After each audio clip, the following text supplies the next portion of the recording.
And Lloyd is going to retire, and his retirement party's next week, this week, Friday. So congratulations, Lloyd. And I'll pull this out.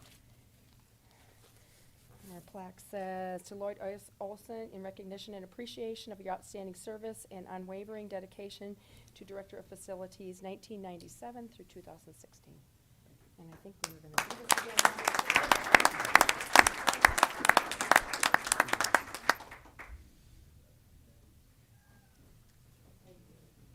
Oh, right. Do you want this, Lloyd? And then next we have Kyle Halseth. And Kyle had 2 stints with Minnehaha County during his first 10 years. He was one of the first to bring computers to Minnehaha County, to our county offices, and then he went to work for the state of South Dakota before returning to the county.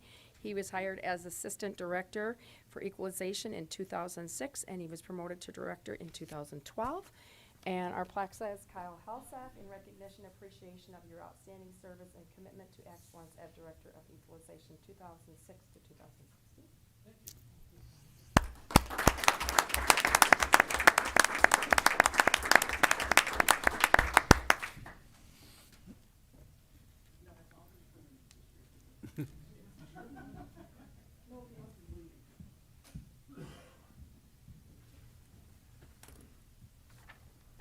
With that, we will go on to routine business. Item number 1 is consider a motion to approve the agenda. So move with an amendment to delete item 14. I'll second that motion. I have a motion and a second to approve the agenda with deletion of item number 14. All those in favor say aye. Aye. Aye. Those opposed, same sign. Motion passes unanimously. Item number 2 is approval of the commission meeting minutes from November 1st, 2016. Is there a motion? So moved. Second. A motion and a second. All those in favor say aye. Aye. Aye. Those opposed, same sign. Motion passes unanimously. Item number 3 is bills to be paid in the amount of $3,535,197.79. Pay the bills. Second. Second, is there any comments on the bills? Commissioner Barth. Well, this is for a couple of weeks here, and so they're a little more than normal, but it also includes $2.51 million going to the state as a transfer of fees from the treasurer's office. So if you take that out, it actually is pretty It's much not our bad, normal right. amounts. Yep. So I have a motion and a second on the bills. All those in favor say aye. Aye. Those opposed, same sign. Motion passes unanimously. Item number 4 is reports. Item A is the Minnehaha County Sheriff report for September 2016. Item B is Minnehaha Sheriff report for October 2016. And item C is Register of Deeds report for fees collected in October 2016, and those are on file at the Register's office. Item number 5 is personnel actions. Item A is consider a motion to approve the routine personnel actions. So moved. Second. I have a motion and a second. Any comments or questions? All those in favor say aye. Aye. Those opposed, same sign. Motion passes unanimously. Item number B is the special commission action. Carrie Deaver, good morning. Good morning, Carrie Deaver from Human Resources. This request is similar to a few that you've had over the past month. We're requesting an exception from the family members policy so that we could hire Harrison Curtin for the elections work. So it's a temporary appointment only. It'll end here within a few weeks, but he is related to a full-time employee in that department. Is there a motion? Make a motion to approve. Second. I have a motion and a second. All those in favor say aye. Aye. Aye. Those opposed, same sign. Motion passes unanimously. Thank you, Thank you. Carrie. Item number 6 is applications for abatements. There are none. Item number 7 is notice and requests. Item number A is authorize the county auditor to publish request for proposal for the jail inmate electronic monitoring system. Is there a motion on that? So move. There's a motion. Is there a Second. second? Motion is second. All those in favor say aye. Aye. Those opposed, same sign. Motion passes unanimously. Item number 8 is planning and zoning notices. There are none. Item number 9 is petition for compromise of lien, DP&O number 58938 in the amount of $1,214.04. Robert Wilson, good morning. Good morning, Commissioners. Robert Wilson with the Commission Office. This petitioner has submitted a compromise of lien application for DP&O 55938 in the amount of $1,214.04. The applicant is attempting to refinance her current home and she was going through the refinancing process and title review work prior to closing. This lien was discovered and needs to be dealt with prior to that refinance closing. Closing is scheduled for November 21st of this year. The applicant has been divorced since April 4th of 2008 and was not aware that this lien incurred by her ex-husband had been incurred after the time of the divorce. We have been provided with a divorce decree and verified that at least a portion of this lien was in fact incurred by the ex-husband after the time of the divorce. And of that total $1,214.04, $351 was incurred during the time of the marriage. The applicant is offering to pay that and requesting that the remaining amount, $863.04, be compromised and released as it applies to her and the property, leaving that amount in the name of her ex-husband. That is the request before you, and I don't believe the applicant is here, but she may be, and I am available for questions if you have any. Okay, is there any questions for Robert? Is Madam the app, is- Madam Chair, I think this is a pretty routine one, and I guess I would make a motion to remove the applicant's name upon payment of that amount and leave it on the ex-spouse as suggested. is there a second? Second. We did have specific motion language just to make sure that we are including be the property. Happy to hear the correct, go ahead, Olivia, you can, You can just read it, Olivia. A motion. It's that compromise and release the lien in full upon payment of $351 as it applies to the applicant and the property located at 3204 East 5th Street, Sioux Falls, leaving the remainder of the lien only in the name of the applicant's ex-husband. that was my motion. Okay, I have a motion and a second on that. All those in favor say aye. Aye. Aye. Those opposed, same sign. Motion passes unanimously. Next one is opportunity for public comment. If there's anyone who would like to speak on anything that is not on today's agenda.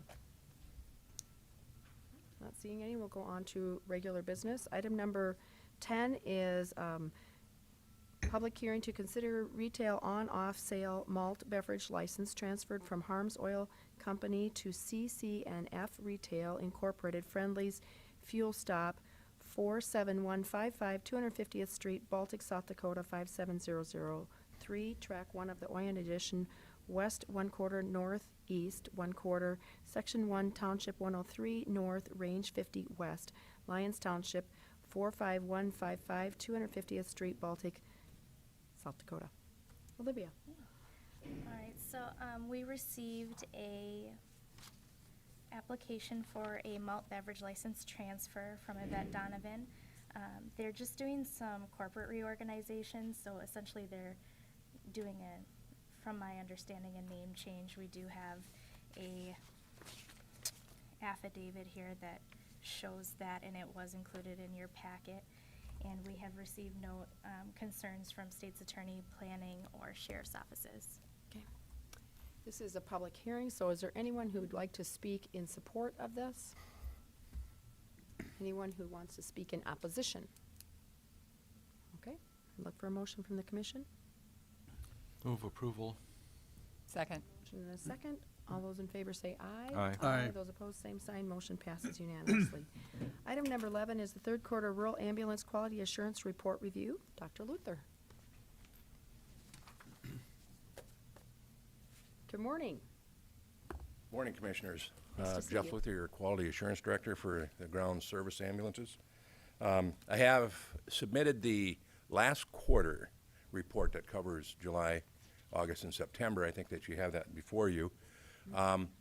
This is after the last report, which that involved some of those complexities and changes that we had over that past period of time, including but not limited to a change in our administration, as well as EMD dispatching protocols from the code status to the priority 1, 2s, and 3s, as well as a vacated ambulance in a primary service area, redefining that, and then reissuing that license. And then since most recently, we've approved all the licenses for all the primary service areas.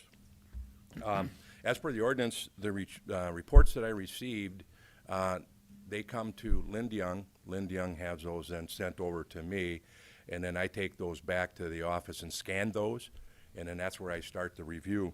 There was about 400 calls in this last quarter, and those calls that that are reviewed included reports from the 6 primary service areas, and recall Paramedics Plus was just issued a license, so in future reports, I'll be submitting their quality assurance for their primary service area. As you know, I do that within the city daily, but that'll be included in this report, which is not in this report because I haven't reviewed any of their county. Again, all trauma calls that were submitted are reviewed, all cardiac arrests, and all pediatric cases are reviewed. It should be noted, too, that all pediatric cases, I review those in a different committee as well. I sit in on a Regional Infant and Children Mortality Review Committee, so review all of the deaths, and those are under the age of 18 in Minnehaha County as well as surrounding other counties. So we review those both from a quality standpoint and a forensic standpoint. And then also submitted is 25% of the random calls. They're supposed to submit 25% randomly selected. And again, the basic life support indicators that I review are listed here, not necessarily in order of importance, but I look at all of those that are defined as what I think is important for the basic life support level service. Again, a lot of these calls are advanced life support level, and some of those including these interventions that I do look at, and some of those are intubation and IV attempts. But again, since I have no way of trending those, because I don't know those paramedics, I do look at those when they're in the run report, and I'll explain that a little bit later towards the end. And actually with that, those 2 performance indicators at the advanced level, I really saw no issues, but again, I wasn't able to trend those out. So of the 230 some charts that I reviewed, I did take this and met with Robert and Carol and Linda Young just to make sure the content was understandable. So we all met together and looked through these, not the calls, but the information that I submitted. But I think that the county and the citizens can be pretty confident that we're getting good care at the basic life support level.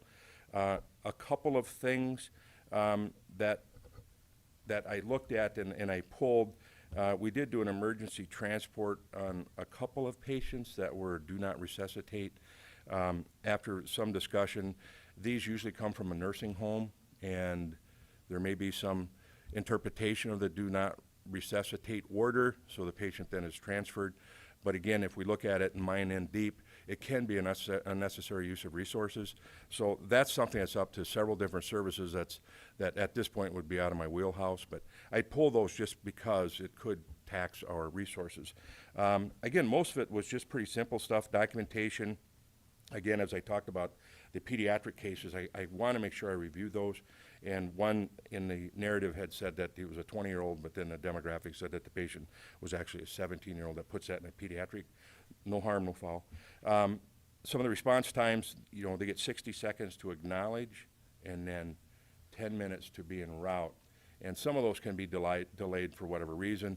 The one that I pulled that I had some concern about was they were actually en route, but they were standing down because the scene wasn't safe. It may have been a suicidal patient, or so the law enforcement had to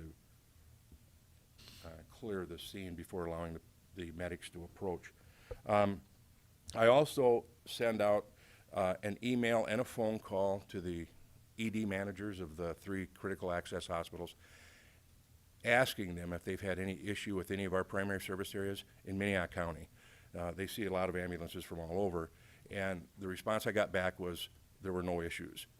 I also discussed with 3 of the medical directors any issues that they may have had, and again, same thing, there wasn't any issues according to the individual medical directors. We then had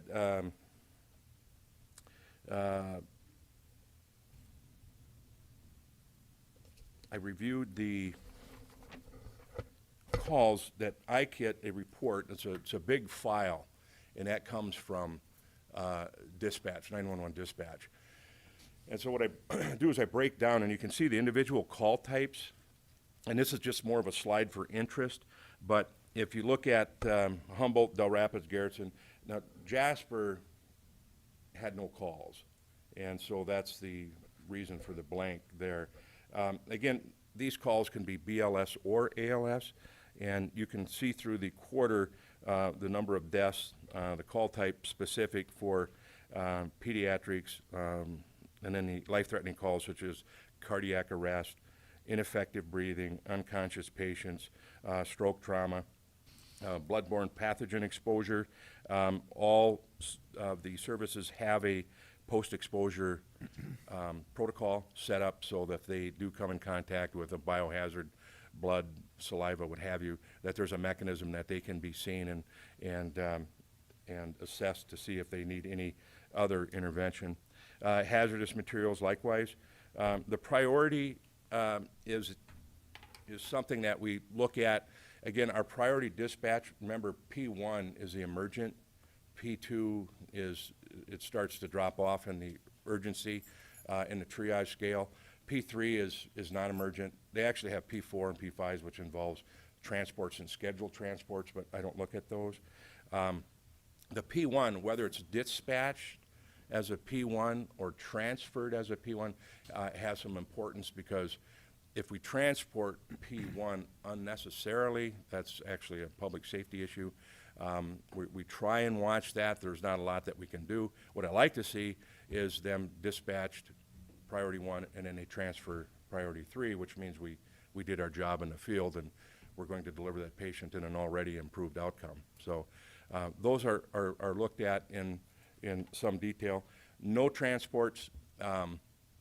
Those can be important because it might be a patient refuses service.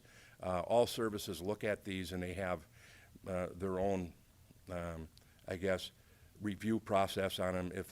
If they think the patient needs to be transferred or transported in or not, we would like to know why and make sure the patient is competent and capable of making a competent medical decision.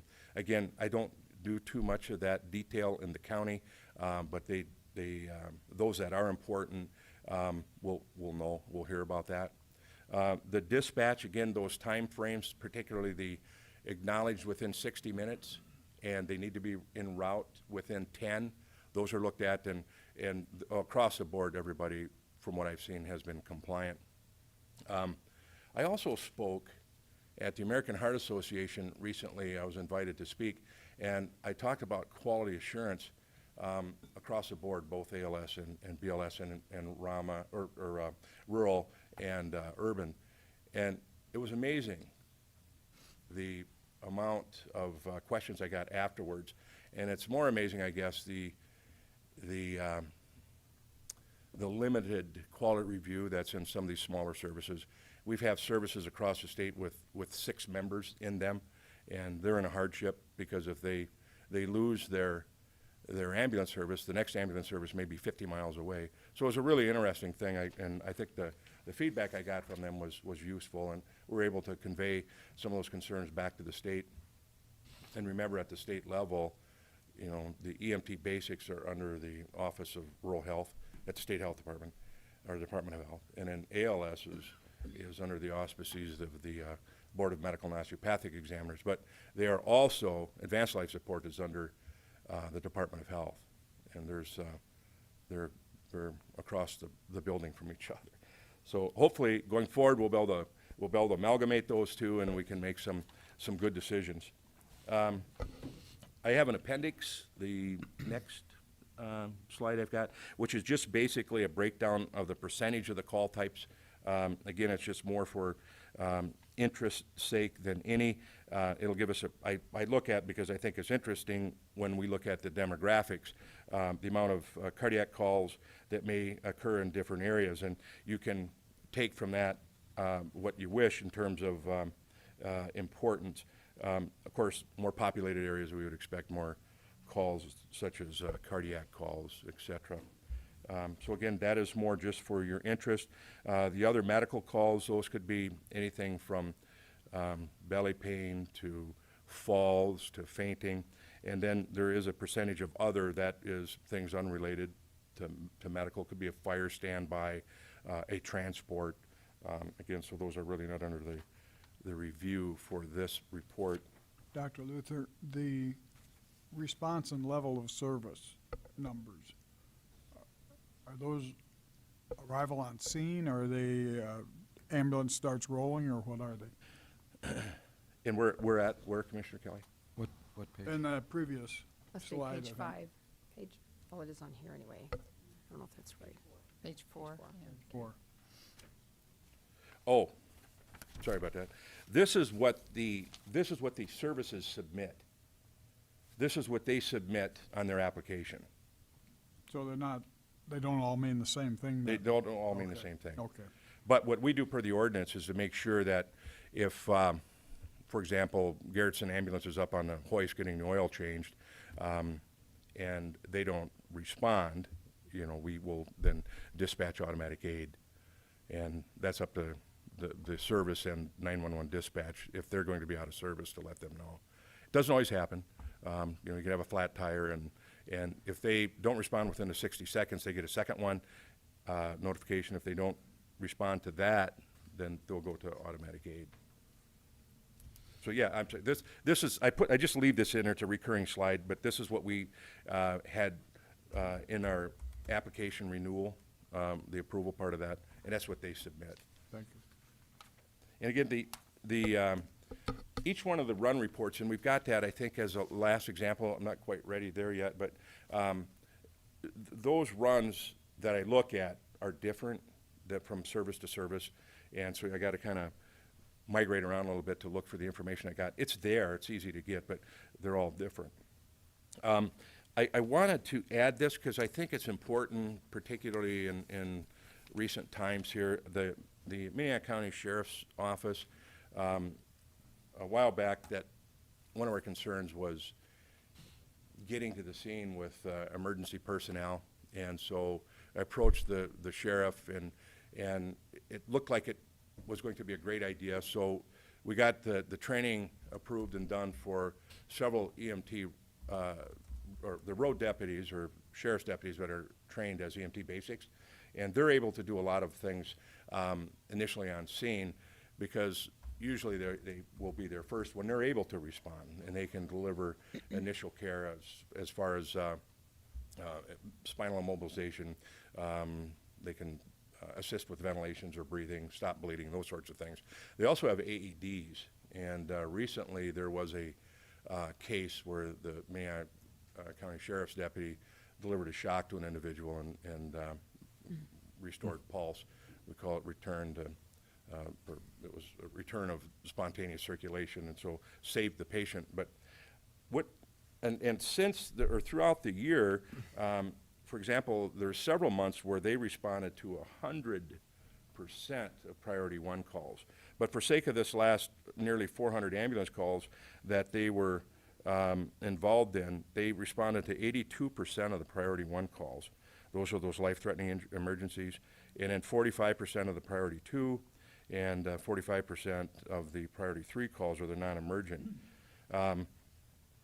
In total, they responded to almost half of the EMS calls in our county.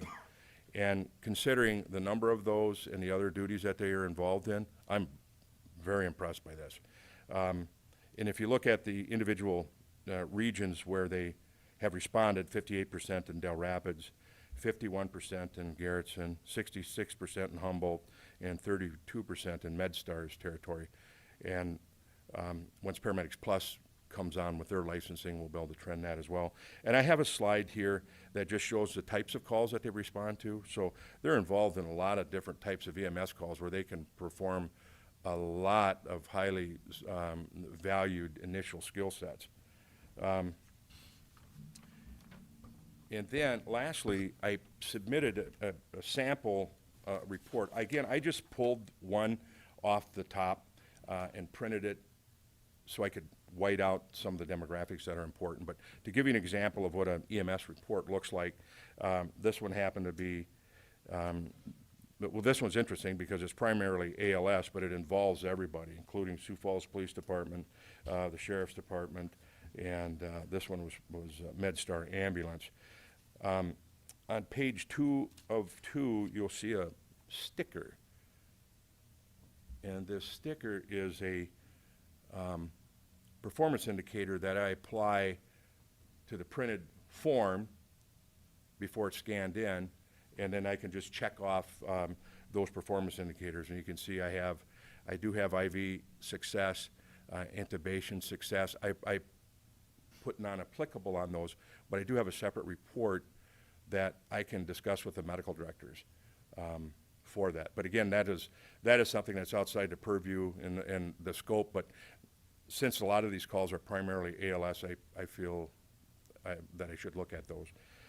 So you can see through the check that if it's applicable, then I will check it, such as the assessment is thorough and complete, vital signs, and then there's if we could scroll up, Robert, there's in this particular form, they have a block of their interventions, so I can look at what time that they may have applied an EKG, and then if they applied oxygen, and then if I look at the vital signs. So, but that report now could vary from Del Rapids, which may vary from Humboldt. It'd be gorgeous if we were able to get them all to look the same, but that's the reports that they use. With that, I'll open up to any questions. Commissioner Barth? Doctor, I'm very happy to get this report.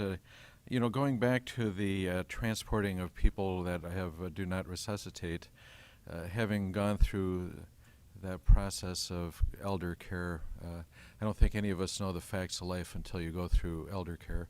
But, you know, there's sort of an escalation that happens where, you know, they're dehydrated, so, but then their O2 sats are getting bad. And so you get, even though you're not supposed to be, you know, banging on their chest or whatever, it seems like it just escalates itself, and you know, there's always the temptation to take them off to the hospital or something. What should happen there? And is it the nursing home? Is it the ambulance provider? Is it the family, the doctor?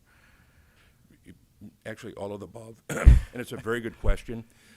Since we looked at, you know, living wills and power of attorneys and do not resuscitates, and as an ER physician, you know, being the medical director of Avera and Heart Hospital and Queen of Peace and Mitchell, it's always been a bone of contention. Some of these will come in and they may say, it's okay to do chest compressions, but don't put a tube in my lungs. It's okay to put a tube in my lungs, but don't shock my heart. And so they're open to interpretation. I think we learn on each one, but you're exactly right. The family has self-preservation too. And when they see their loved one, it may be just a fever, it may be dehydrated, something that they could still reverse that they may not be able to do at the nursing home. And that's where we see a lot of this. And so it's really no one's fault, but I always look at those and have some awareness, non-critical awareness, just so that we can, and forward, maybe affect some change, because it's costly for one thing. You know, we spend 80% of our healthcare expenditure in our entire life the last 2 weeks of our life. And so to transfer somebody for treatment, if we've established that we're trying to keep them comfortable, it's difficult. It's tough to make those decisions. And sometimes the family will reflex and say, well, I still want them evaluated in the event that it's something simple and reversible. Commissioner Kelly? Recently, when we were going through this whole process, one of the comments from some of the providers was that there wasn't communication with them. Do you basically communicate with their medical directors if there's an issue, or? I do, and what I will do is I will put those in contact. The medical director, if it comes from a destination, for example, last year I think we had 5 where a destination had issue with the service. I reviewed the cases. I got the concerned destination person, physician, in contact with the quality reviewer from the individual service. And then in that dialogue, that goes to the medical director. What I've done recently is, I do regularly. Every month I meet with ER physicians from all 3 critical access hospitals and talk with them about EMS quality. But if there is an issue, then yeah, I will contact the medical director. But again, remembering these are at the BLS, so it's few and far between as far as issues regarding the BLS level. Thank you. Additional questions? Okay. Thank you. Thank Nice you. to see you. Great Appreciate it. report. Thank you. Enjoyed reading it. Okay. With that, we will move on to item number 12, which is the briefing on the proposed Minnehaha County Department snow and ice removal policy revisions. DJ, good morning. Good morning, Commissioners. DJ Booth, the Highway Superintendent. I have a briefing, some sort of an update on our snow and ice removal policy and discussion. In December 2013, the Commission adopted what we have today as our snow and ice removal policy. And in, I think it was about January or February of 2016, so just over 2 years after that, the County Highway Department commissioned a consultant, C2 Logics, to conduct a study of sorts for us to look at what we do for our snow and ice removal procedures and what we have for some policies and procedures. The primary function of our Highway Department maintenance staff in the winter is to keep roads safe from our snow and our snow and ice hazards. Our intent is to maintain roads in a passable condition. Snow and ice removal is not intended to eliminate all hazardous conditions at all times. It's intended to assist vehicles that are properly equipped for driving in winter conditions and being operated in a manner consistent with good winter driving habits. And so we had C2 Logics look at our procedures and our routes and our number of routes and our route locations, our shop locations, and they performed an analysis for us using some routing software and then statistical analysis of a lot of times and distances of those routes, and tried to basically come up with some options to see if there were any major improvements that could be made to our operations and so we could be more effective when we're fighting snow and ice. It's something that a lot of proactive agencies will do on a somewhat regular basis. Every few years or every time there's some major changes to their system, they'll do this sort of analysis. We haven't done one in a long time, but we're fortunate enough to have some staff that have been there for a really long time and really understand our system. Our system hasn't changed a lot with the addition of major routes or anything like that. And so our guys have done a good job of just staying aware of our system and making good decisions on routing and the number of routes and that type of thing. And so essentially C2 Logics was performing an analysis on the routes and the statistical analysis of the distances and the times of our routes. Recommendations that came out of that report were pretty minimal from what we considered, and they amounted to an average of less than a 4-minute time savings on an average route. Now, there were some routes that had really significant time changes. One, for example, was close to an hour and a half. And the major reason that we would see something like that, a lot of you guys know, or all of you know, that we have a shop that's in Colton. In Colton, we have 2 trucks that mobilize out of there. And so we have 3 routes that basically leave from Colton. 2 of those routes are trucks that leave from Colton, and that 3rd truck comes from Sioux Falls. And so that truck that comes from Sioux Falls, what we've always done as a standard of practice is they drive down county highways on the way to that route, to the beginning of their route, and then they drive their route. And so that route might take an hour and a half to drive, but it probably takes an hour to get there because they're going down county highways. They're on the way to their route, they're looking for obstructions in the right-of-way, they're looking for drifts that might be on the road because the routes that they're driving on may not have been driven on by that route driver yet. They might not have been driven for an hour. So we try to stay on our own roads the best as possible or as much as possible. And where C2 Logics was recommending perhaps we should be driving on the interstate in order to get to that route faster.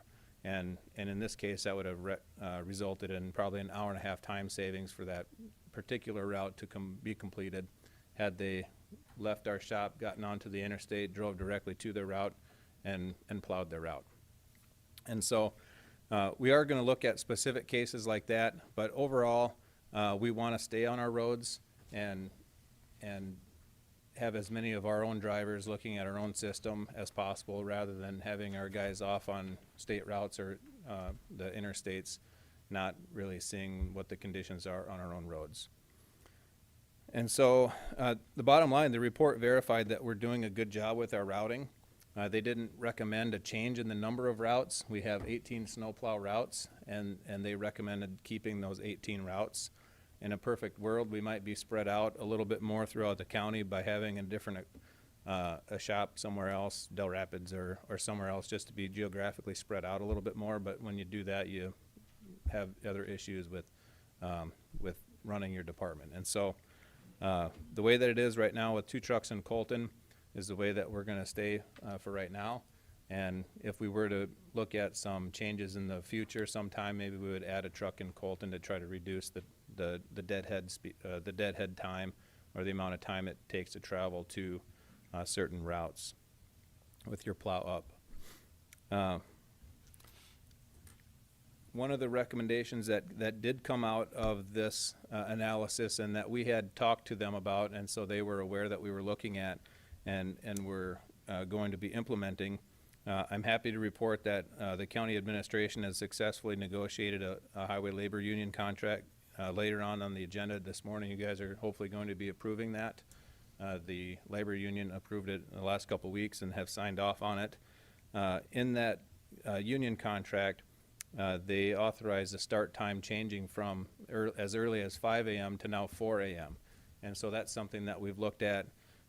Being able to start at 4 a.m. will allow us to complete our early shift routes before probably 7:30, where when we started at 5 a.m., we weren't getting all the way done with our early shift routes.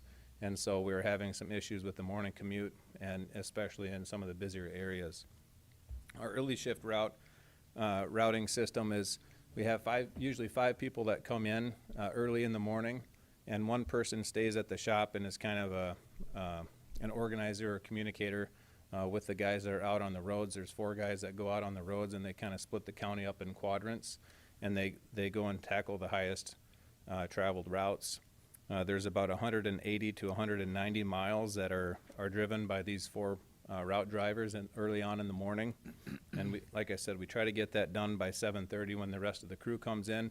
Sometimes we weren't getting that done just simply because it's a lot of miles for 4 guys to take care of, and if there's some snow on the ground and they're going slow because their plows are down, then they're not able to get all that mileage done. Coming in at 4 a.m. is gonna help that. On the flip side of that, instead of getting done at 1:30, now those guys' scheduled time will be getting done at 12:30, and so we're going to be really conscious of that and make sure that all of our roads are in good shape before guys start heading home. And if they need to stay past 12:30, we're going to have some overtime charges, some costs there, but we're going into that totally knowing that we're going to have some additional costs, but thinking that we're providing a better service, that money is worth it. One of the other things that we're going to be changing probably is our overtime expectations. We really have reduced the amount of overtime in the last 5 years or so. Over the last 5 years, we've had a 75% reduction in overtime costs, and not getting into a lot of details, I think that's been good overall for the county, but at the same time, we've probably not gone out a couple times just trying to think too much on saving overtime costs. And so we're going to spend a little bit more money on overtime and make sure that we're out on the roads when we're supposed to be out on the roads. We're not going to go back all the way to where we were before, but somewhere we're going to find a happy medium.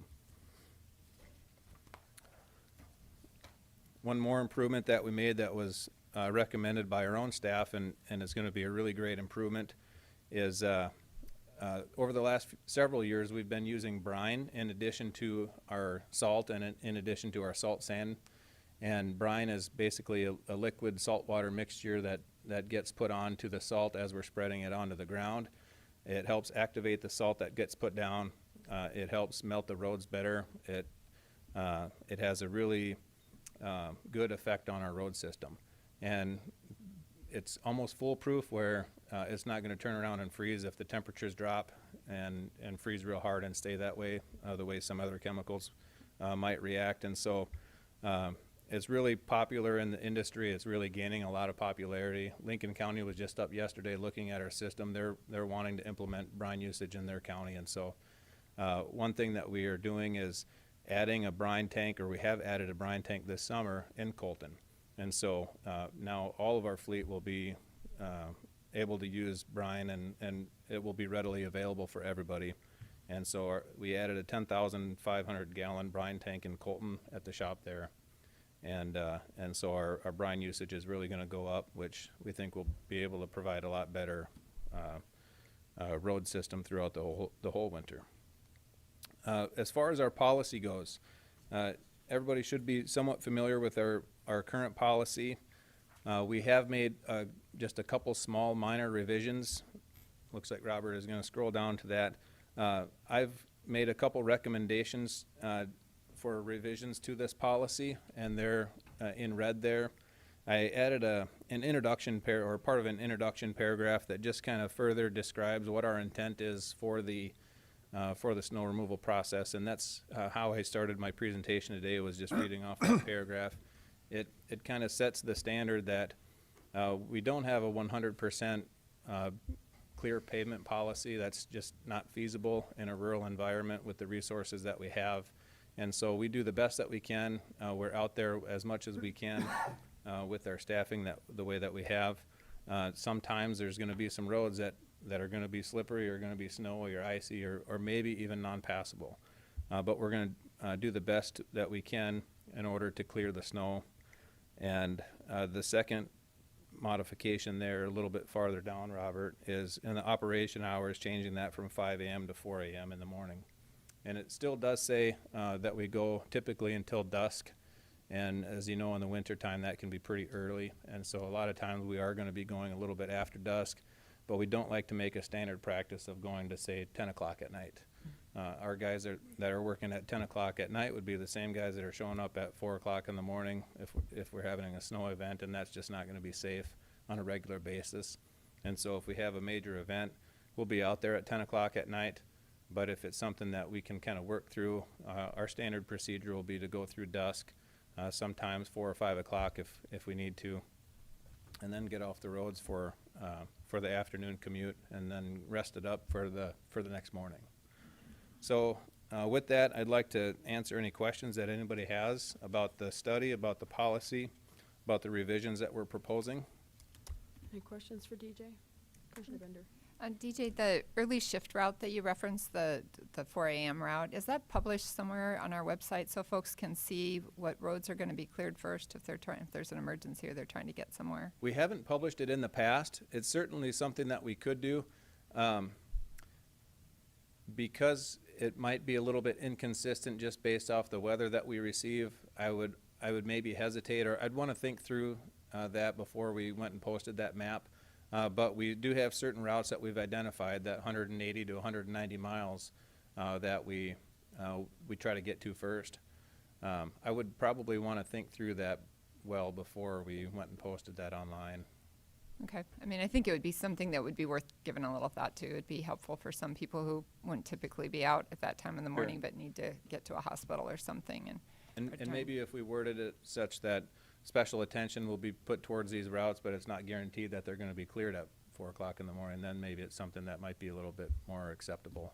Okay. Additional questions? Okay. Oh, I had go one ahead, more Commissioner. question. Yep. So I'm curious, when you talked about cutting overtime and trying to flex hours for folks, I was curious if you do flex hours, if there's a big snow event on a Monday or Tuesday, do you flex hours for folks later on in the week, or do you typically have them working just in case there's another event that comes along? That gets into a little bit of a union contract issue. If we have people that are scheduled for a 40-hour work week and we work overtime Monday or Tuesday, they're still scheduled to be there, and that's what their hours are in their contract. And so they definitely have the option to flex out some of those hours if they want to take the time off. but I don't think that we can really force them to take the time off. Okay. Commissioner Kelly? DJ, you said you had 18 snow routes. Yes. How many trucks and how many drivers do we have to cover those? We try to keep 20 trucks up and running, and so we have 18 trucks that are in good serviceable condition, and then we typically have 2 trucks that are on their last leg, and they're an alternate truck when we have breakdowns, and we have breakdowns very frequently. Those 2 trucks that are kind of backups are able to get in there and be utilized for snow plowing. For a number of drivers, I think right now we're at 19, and typically we have 20 positions that are typically snowplow eligible. One of those positions is vacant, and we're not planning on filling that. It's a bridge maintenance position that we've elected to leave open, and so we're working with 19 people. When we have people leave for military service or an extended absence, maybe a birth of a child or something like that, if there's somebody that's going to be gone for a long time, we have people in our mechanics area that can go over and into the snow recovery or the snow removal crew and help out if we need help there. A lot of times the snow events that we get aren't going to impact our entire system in the same way, and so we might be able to finish really quickly in 1 or 2 routes, and those people can shift around and be able to help out if we're short on staff by 1 or 2. And so a lot of times we operate pretty regularly short 1 or 2 people, and we'll just shift people around. Unless it's a really big event, then we'll get some mechanics to help out. Follow-up, what's the state policy like? There's like 4 state roads through the county that they clear? What's the policy there? The state has a written policy that they adopted, I want to say 30 years or so ago, and that's very outdated with regard to what the public expects today. And so they have the written policy, and I think informally they're hesitant to update it just because they don't want something in writing that is going to hold a heavy hand on their operation. And so they have a really good operating procedure where they're out there, I think, as early as like 2 o'clock in the morning. On certain routes, for example, Interstate 229, they'll run 24 hours a day. Well, aside from the interstate, so like 40, outside of the interstates 42 on and the state 115. highway, I think their normal operating time is 4 a.m. And I say that with the caveat that if they want to come in earlier, I think that they will come in earlier as well. But I think their normal start time is 4 a.m. That's what a person in my crew said, and I haven't verified that with their supervisor, with the state supervisor, but I have heard that they're 4 a.m. Additional questions, Commissioner Burr? Something completely different, Madam Chair. DJ, I was out in Brandon, and I saw that the deck is in place on the new bridge there. What's the ETA on the completion of the project? Completion date should be in the next 2 weeks. Do we have- Probably within the next week, but I think their Does our completion date's in 2 chairwoman weeks. break a bottle of champagne on the railing or We something? can certainly arrange a bridge ribbon cutting to break a bottle of champagne. We hadn't planned on doing a bridge opening like that. Okay. Had or you had not? We had not. Okay. No. Okay. We have to move the snow first. Right, we got to take care of snow. This was a briefing, but I'm wondering at what point did you want to bring that snow and removal policy back to be approved? Did you want it approved today, or did you want to bring it back as an agenda item? Because I would consider these revisions relatively minor, I would ask if there is any motion, or I would ask for you to ask for a motion to approve these policy revisions. If you're more comfortable going at a later date for the actual approval, I'm open to that as well. So, is there a motion, or did you want to defer this and put this on as an agenda item? Wait, Let's do it and get it done. I'll make a motion to approve these revisions. Okay, I have a motion. second that then. A motion and a second. Is there any other objections? All those in favor say aye. Aye. Those opposed, same sign. Motion passes unanimously. We approved the new policies, or Thank the you, revisions to the Commissioners. policy. And Commissioner Bender, I will follow up with you regarding the early shift map and what we decide on putting that online, making that available. Thank you. Thank you. Okay, thank you.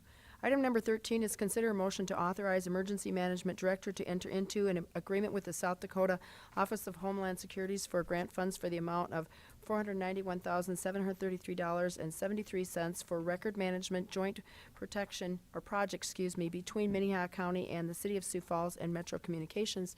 And Lynn is not here, and I think the sheriff is going to speak to this if he's get him back in the room. He's been sitting here patiently waiting for us. Debating police chief call, Yeah, commission, sorry. police chief That's right. call, well, anyway, so I'm here.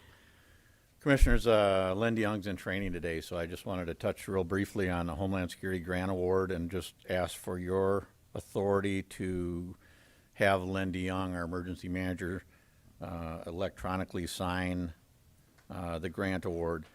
Every year, for many years, we've received the Homeland Security grant at the state level. The grant comes in at the state level and then is distributed into regions. We work with about 8 or 9 other counties, and over the past couple of years, we've anticipated a major upgrade to our public safety software and our computer-aided dispatch. So we've kind of held off on a big project for the last couple of years and awarded as a group. We agree with the sheriffs and emergency managers from those other counties the spending plan that we then present to the state if it falls within their overall guideline. And so the last couple of years we've worked on completing some major projects in some other jurisdictions, and they knew this year was coming. And so this year we're going to receive a significant part of our regional money. The grant award to the state of South Dakota is about $3.7 million. Our region had a smaller amount to divide up, but this grant then for Sioux Falls, Minnehaha County will be $491,733.73. It'll be basically reduce the expenses that this major upgrade would have cost the city and county by about $246,000 city and county. So this is a major upgrade. This is going to provide better information for our officers in the field. It's going to provide better information exchange capabilities for our investigators, because the vendor that we selected is also the vendor who provides the computer-aided dispatch for the state radio system for our state highway patrol. They also have the records management system for the state highway patrol. They also have the records management system for the State Division of Criminal Investigation, and they've taken over as the primary public safety software provider in the state for counties like Pennington, Rapid City, PD, and others. So this is really going to improve our ability to exchange information with our partners. It will provide more information to our officers in the field. Not only our officers, but Sioux Falls Police, Brandon Police, and other jurisdictions in the state. So it's really a good move. It's probably, a third to a fourth of the total cost of the project. So it's really helpful for us in our financial situation to use this. So I just ask for your authority to have Lynn sign this up and send it off. Questions for the sheriff? Commissioner Barr? I do have a question, but I'm certainly in support of this. But so is this going to substitute for some money that we had in our budget that we were planning on spending Yes. already? I'm getting the nod, yes. No. Yeah. No, I'm getting the nod, no. Yeah, it's not, I mean, if you're asking me the question, and I'll let her talk to it, but we have money and Monty has money in his budget for a major upgrade in his servers, and this will, because they maintain their own servers, this will allow that money to probably cover much of our anticipated expense. We did not have budgeted the total package because it's a joint city-county purchase of about $1.8 million. Okay. That's my short answer, but she's the one that knows more about it. Good morning, Commissioners. Kim Adamson from the Auditor's Office. If you'll recall, we did not budget anything for the public safety software. This grant award will in fact reduce our net cost, but we will be coming to you with a supplement request to fund the software acquisition and the conversion costs. When I spoke to Monty last week, he estimated, he's working on an MOU with the city that will delineate our share of the costs related to the total project. And he estimated our cost to be about $529,000.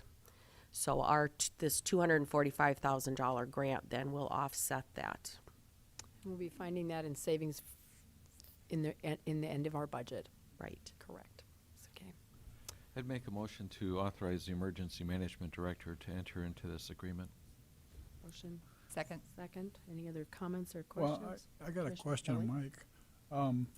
You said there was like $3.3 million in the Homeland Security money? That's the award that goes all to the state, that funnels some of it to local governments. Okay, the state takes a big part of that too then. The state gets part of it, that's right. And then each region works out a spending plan within the sheriffs and emergency management directors. I will say, though, that as we talk about our expenses, the state in this situation, which isn't always the case, has been a very generous partner and helpful. In fact, we already received some money from the state through a Burn Jag grant, their award to fund part of the Barry Dunn software study for our public safety software. They've committed about another $200,000, so their total commitment of state money into this project is about $300,000, and that doesn't include this. And that is because and this is primarily from their Secretary of Public Safety, because they recognize the value of having an interface and a direct connection with our public safety software, our computer-aided dispatch, and getting us on one system. It's going to make us more efficient and more effective, and I think improve public safety. Okay. We have a motion and a second. All those in favor say aye. Aye. Those opposed, same sign. Motion passes unanimously. And a big thank you, even from the sheriff, but to all the partners out there that did work towards giving Minnehaha County this money. So, item number 15, excuse me, is authorize the chairman to sign agreement between Minnehaha County and the Highway Union Local 2561, Council 65 for the American Federation of State, County, and Municipal Employees. Commissioners, good morning. Carol Muller, Commission Administrative Officer. Negotiations with the Minnehaha County Highway Union has concluded, and attached for your review is the negotiated contract.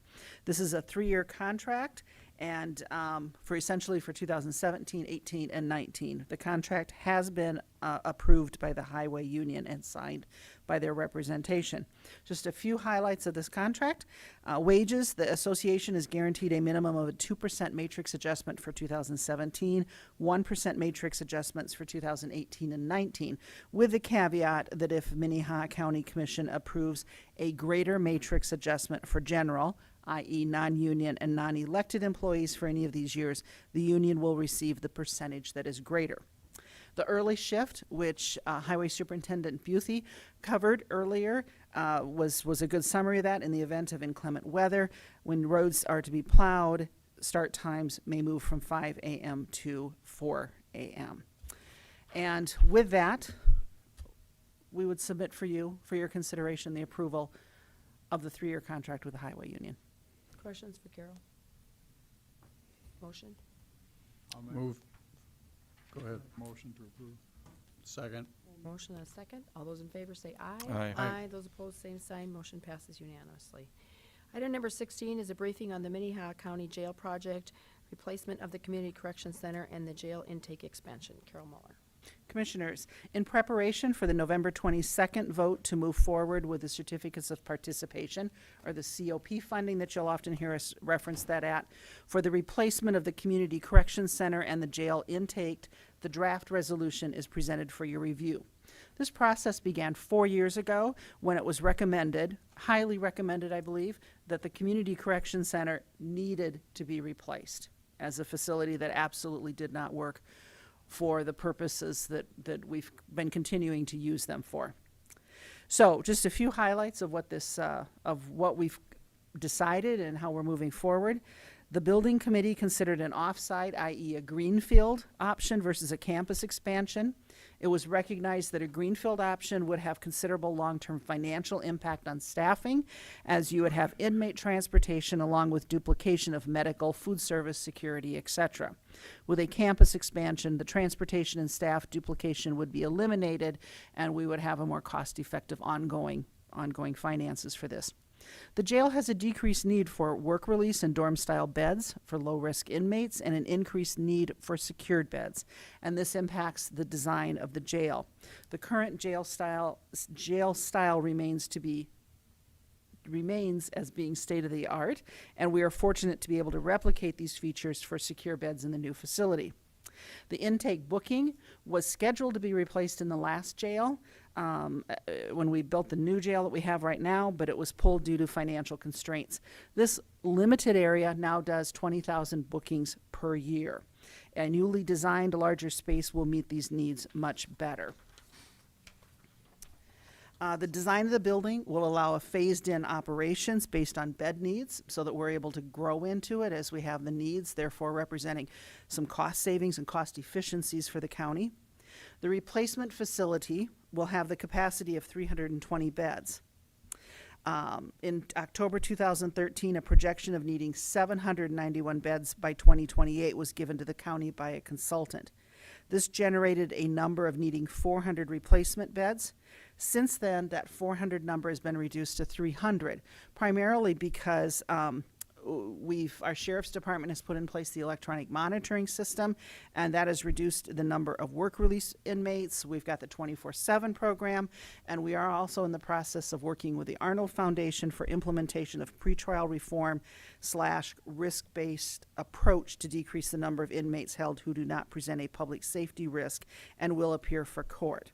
So when we talk about those 320 beds, I would remind you that CCC has beds of 225. So this is only a net gain of 95 beds, but based upon a lot of research, a lot of documentation, and a lot of good work being done by our partners in public safety. Due to Minnehaha County debt service decreasing in 2021, the impact of a $45 million certificate of participation funding will impact a homeowner by $10 annually for every $100,000 of valuation. Underneath Commissioner Bender, who serves as liaison to the sheriff, a focus group of community members met in August and September of this year to review the final proposal. This proposal was overwhelmingly supported by the members of this focus group. Attached is the proposed resolution that was drafted by our bond counsel to authorize the sale of $45 million in certificates of participation. I would bring for your consideration today 2 questions on that. One is if you want to do some slight rewording as we've proposed in the introduction of that. Just to redraft that, and also to ask the question is, does the commission wish to include parking in the description? And if so, do you want to add additional dollars for that? I have heard support and interest from the commissioners on doing so, and if so, we would look forward to your input, and we will have that final resolution drafted up for you for your adoption next week. All right, so comments on that first bullet point, which is 1.01, replacing the finance and construction and equipment of the new Community Corrections Center and jail intake area and remodeling of the existing jail, changing that to finance the construction and equipping of the existing jail to replace the Community Corrections Center and a new jail intake area. Commissioner Bender. My only comment there would be just, and this is just kind of, I think this is the lawyer in me wordsmithing things, but I'd take new out in front of jail intake area, because really what we're doing is we're replacing the Community Correction Center and replacing the current jail intake area. So we're actually replacing both of those areas. Okay, any other comments on that? Is everybody okay with that change? And then the next one is parking. We don't have any money right now slated for the parking issue. I personally, Go ahead. I personally think we ought to include that and then wait and see what the bid structure comes in at. You can either use it or not use it, depending on what happens then. That's what I think too. Commissioner Question Keller. I have, I thought we had developed a plan that would resolve the parking issue. that Lloyd had come up. Help me with this, Carol. Sure. Yes, we've come up with some things that are going to be very close to that. We also know that we need to do some slight remodeling within our parking lots if we want to do that. To give it's essentially a cushion. Looking at doing that, I've heard the number of $500,000 or $1 million bounced around to be put into this. To do To, what to Lloyd do this had in there. Remember, recommended? if you remember, we originally had $2.5 to $4 million being discussed for a parking ramp, and we do not have that much in here. So this would be much smaller scale. Commissioner Bender? And just to clarify, I mean, the things that Lloyd has recommended, we're in the process of doing to the extent we can. We're working with the city to look at some other options that will replace some spots. But that, at best, that's going to get us close, but not exactly right at where we are right now, and gives us no room to grow for the future. So I think what we're talking about here is the potential to address growth over the period of time that this is going to be constructed and then implemented. And if we don't need the money, we won't use it, but we need to put it in the bond schedule in order to be able to use the money. If we don't do it now, we don't get it, so that's the whole point. We need a dollar amount for the That's- resolution. Yeah, so we need a dollar amount. Madam Chair, Commissioner do we Blair. need to come up with that dollar amount right now? Yes, Because 'cause it honestly, has to I'm go into not the the right bond. guy to tell you what we need. I mean, We don't know what we need, so we'll put a dollar amount in there. That doesn't mean that's what we're gonna use. Well, then you probably ought to put about $2 million in there, I would think. I was Unless you thinking got a maybe $1 million. recommendation of a number. $1 million, I think, would be a very comfortable number.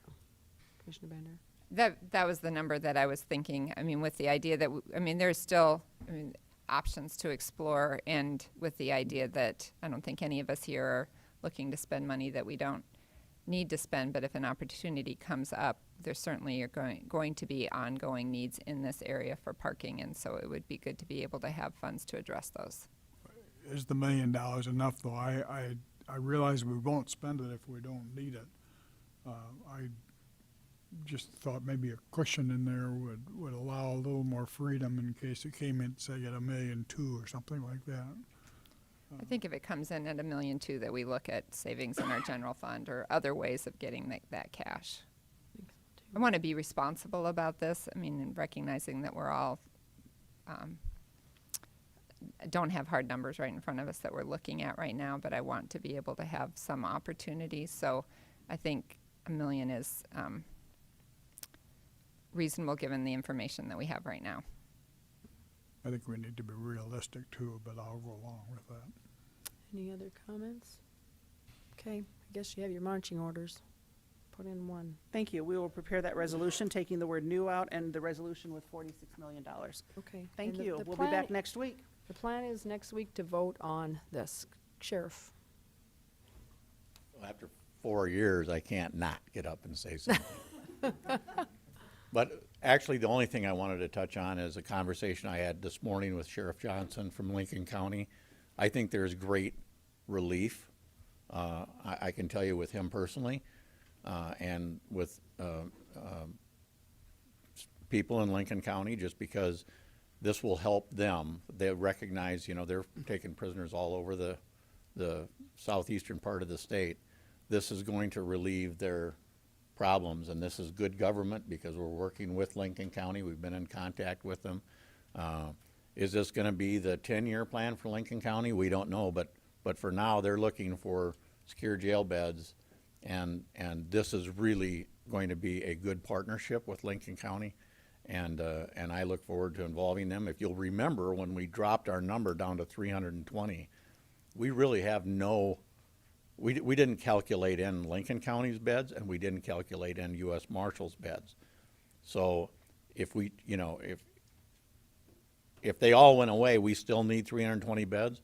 But I think the partnership that you've been working on with Lincoln County is going to be valued by them and valued by us and the people who live in Sioux Falls and Lincoln County.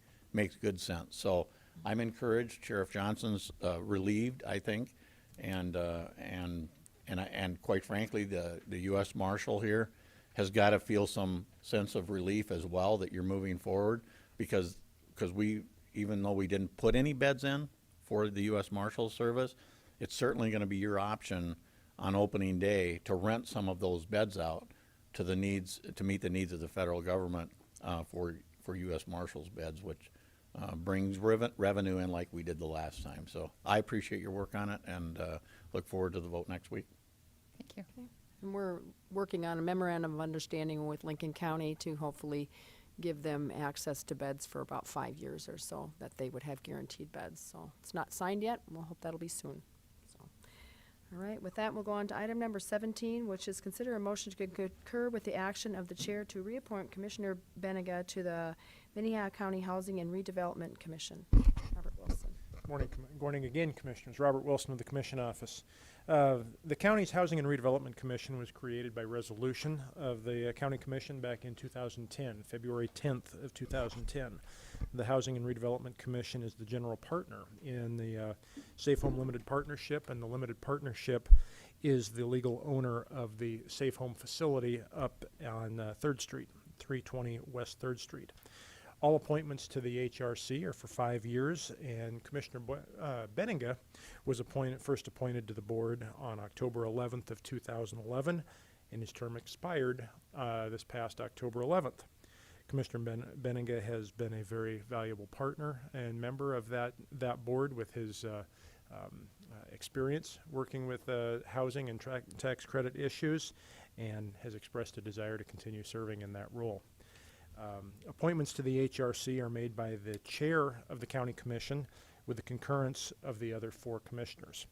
I've discussed this with Commission Chair Heiberger, and she's indicated that she intends to reappoint Commissioner Benega to the HRC and recommends concurrence with this appointment. Again, this is a little different than most of your appointments to boards, where it is a appointment of the chair with the concurrence of the other 4. And so I would look for any questions you may have, or look to the chair for the appointment.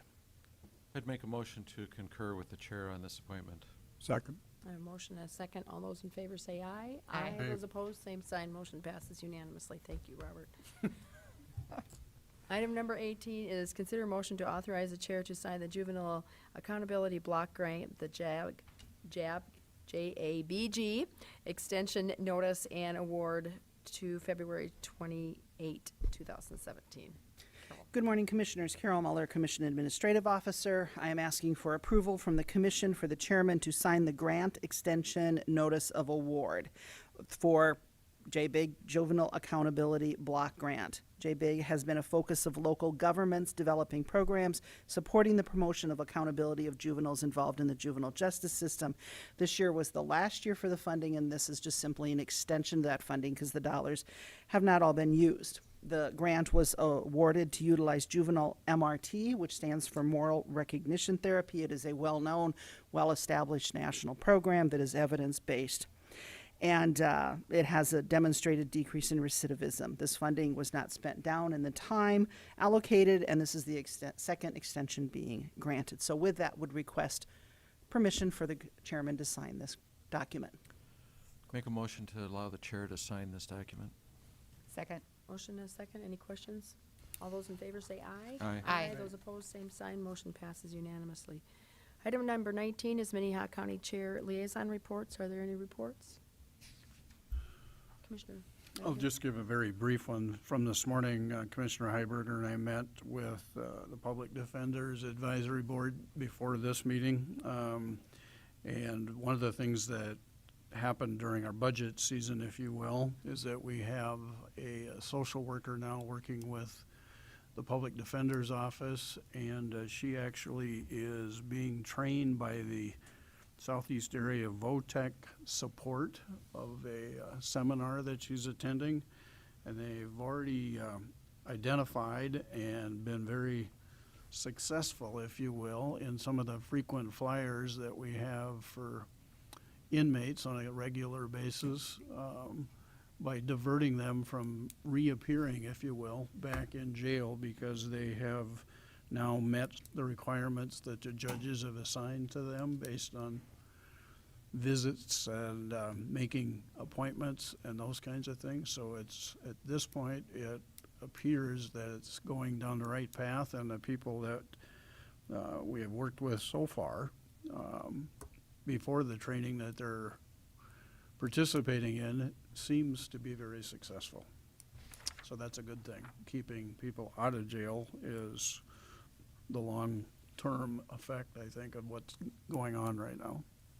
I think this position, we didn't budget for this, because that was a request of theirs, and Carol, correct me if I'm wrong, but I think it's LSS that, Yep. LSS is the one that has funding this social worker to work in the public defender's office? It's Southeast. Oh, it's Southeastern, okay, Southeastern. Southeastern Behavioral. I said that wrong, sorry. Okay, and they paid for her to fly to Kentucky, I believe it was, Yep. for a 4-day training on, because they are already doing the social work in their public defender's office and have had huge success, and so she's in some very intensive training down there, all paid for by Southeast instead of us. And so it turned out, their conversation of us funding it turned out to be a very good conversation, because we found a partner to help us out with it, so. All right, any other liaison reports, Commissioner Barth? Last week, Scott from Planning, Carol and I met with some DENR people about air quality. They do a lot of measuring, and we've had a couple of bad days over the last period of time. And should we, have continued non-attainment of the right numbers, there are some consequences, mainly for the city. But, for example, businesses that produce X amount of carbon or dioxide or whatever would have to throttle back, and no new businesses would be allowed.